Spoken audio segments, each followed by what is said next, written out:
Matías Batista, buen mediodía, ¿cómo va? ¿Qué tal, Juan Carlos, Jessy, equipo? Muy A ver buen si nos mediodía escucha para ustedes y para Matías. toda la audiencia. Sí. Ahí está, ahí Bien, está. bien. ¿Cómo va, Matías? ¿Estás un poquito sorprendido con el bombazo del ELIC? ¿Qué tenés por contarnos? A ver. La verdad es que preocupante. Yo hace tiempo que lo vengo marcando y lo vengo diciendo que uno de los problemas grandes que tiene la Argentina es el stock del ELIX que tiene. ¿Qué es esto para que la gente lo entienda? Bueno, como el Estado argentino fue emitiendo mucho dinero a lo largo de los últimos años, para sacar ese dinero del mercado y que no impacte en precios de manera brutal, lo que hacía era ofrecerles una tasa de interés a los bancos para que los bancos ofrezcan mayores tasas de interés a los ahorristas y ese dinero vuelva de alguna manera al Banco Central de alguna forma. Bueno, esta forma que asume el dinero cuando vuelve al Banco Central es en pases y LELIQs, y el valor y el volumen de LELIQs y pases ha llegado a un número realmente preocupante, muy preocupante, porque hoy estamos cerca de que por cada peso que está circulando en la economía hay 2 pesos en el Banco Central atalonados en lo que es pases y LELIQs, ¿no? 8.1 billones de pesos los que están colocados en pases y LELIQs y 4.1 billones la base monetaria. ¿Esto qué implica? Bueno, implica un costo muy grande de intereses que se les pagan a los bancos todos los meses, alrededor de 144.000 millones de pesos en promedio se les está pagando a los bancos. ¿Se acuerdan cuando Alberto Fernández asumió? Dijo, no vamos a pagar más intereses del ELIQs y pases, eso se lo vamos a dar a los jubilados, etcétera, etcétera. Bueno, la verdad es que eso... Ay, ay, ay, cuánta sanata, Miriam. Exactamente, cuánta sanata. La verdad que esa Cuánta. frase resume todo. Terrible, terrible. Promesas y mentiras que además uno se pregunta, Matías, ¿no hay alguien para un mejor ordenamiento, con criterio?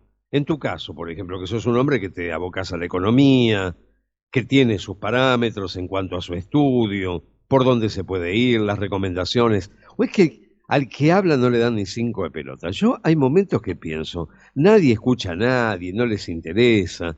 ¿Cómo se puede ingresar en tamaña debacle? ¿Cómo se puede estar ante un panorama de tanta incertidumbre, no?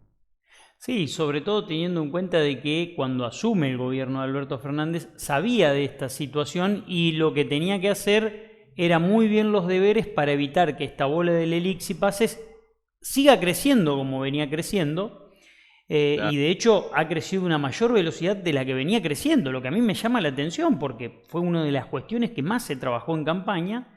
Y me parece que, viste, esto es como un siga-siga, Juan Carlos. Eh, Sí. a nadie le importa, total, la pateamos para adelante y estiramos la mecha de la bomba hasta que en algún momento a alguien le va a explotar. Bueno, de esto se habla cuando todo el mundo dice cuidado porque si el mercado se da vuelta un día y los tenedores de los plazos fijos van a pedir que les devuelvan el dinero, cuidado porque la cuestión se puede poner muy picante con este nivel de LELIQs y pases que tiene el Banco Central. Incluso cuando uno cruza la información de LELIQs, pase y base monetaria, que es una cuestión muy técnica, te da, con las reservas del Banco Central, te está dando un dólar de equilibrio de 313, 314 pesos. Y si vos te fijás hoy, es un valor que está dando vuelta en el mercado, pesos más, pesos menos, o que está tocando en esos valores de equilibrio. Así que hay que tener mucho cuidado. Me parece que el gobierno tiene que hacer un trabajo muy fino desde el punto de vista monetario para tratar de ir distribuyendo estos vencimientos del ELIQs y pases que son de muy corto plazo a un plazo de 6 meses, 12 meses, 18 meses, e ir resolviéndolo para que esto no termine decantando en algún momento en una crisis, ¿no?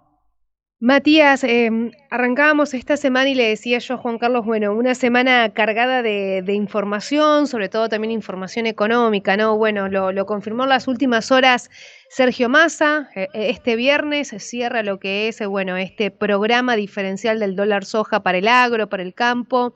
las expectativas puestas en lo que se viene, el famoso dólar Qatar del que hablábamos la semana pasada, pero me parece que el dato económico, si se quiere, de esta semana, que tiene que ver con la realidad que nos toca a los argentinos, es que el INDEC va a dar a conocer los índices de pobreza e indigencia correspondientes, bueno, a los primeros 6 meses de este año.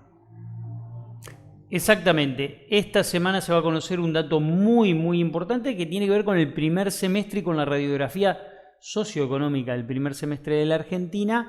Recordemos que los últimos datos que tenemos son los del segundo semestre del año pasado. 37.3 había sido el nivel de pobreza en la Argentina, con 10.8 millones en situación de pobreza o indigencia, dentro de los cuales 2.4 millones estaban en situación de indigencia, 8.4 millones de personas en situación de pobreza. El dato del primer semestre, déjenme adelantar una cuestión, no va a terminar de reflejando lo que realmente está pasando hoy en la Argentina. ¿Y por qué digo esto? ¿Por qué? A ver. Porque el proceso inflacionario a partir de junio y julio se aceleró fruto de la devaluación o cuasi devaluación del dólar financiero y del dólar blue. Esto tuvo un impacto muy fuerte en precios, a tal punto que los índices de junio, julio y agosto se aceleraron de manera estrepitosa. Incluso el de septiembre ya se habla de que va a estar cerca del 7% y la verdad que eso preocupa y mucho. Y toda esta cadena de aumentos de precios que se vio a partir de mediados de junio hasta ahora van a impactar socioeconómicamente en el informe del segundo semestre.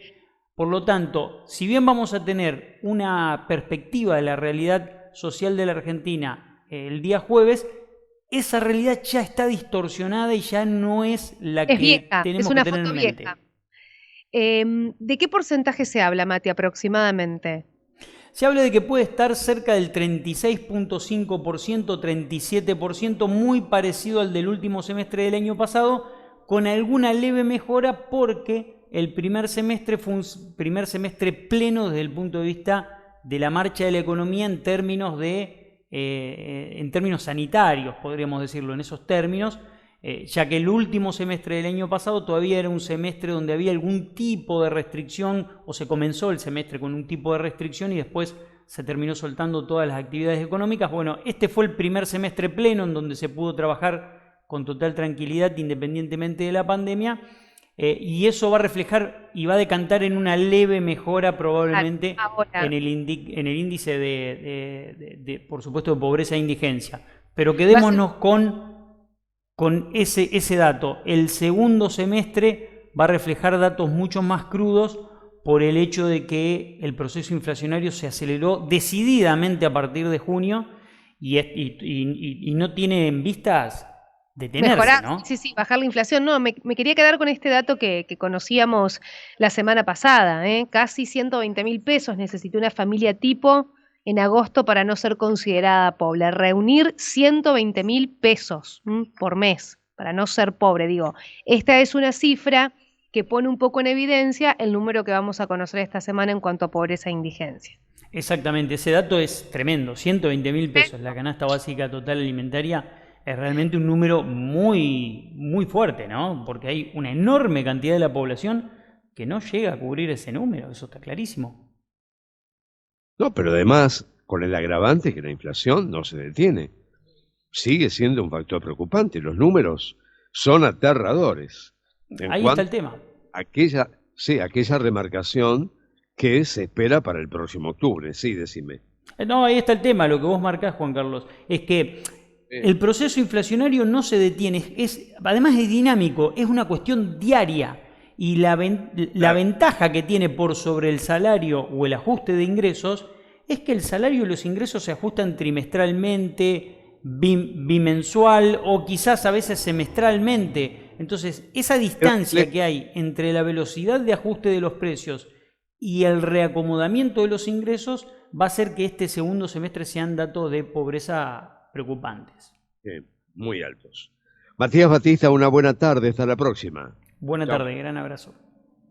No, otro. Las 12:57. ¿Sí? Auspició el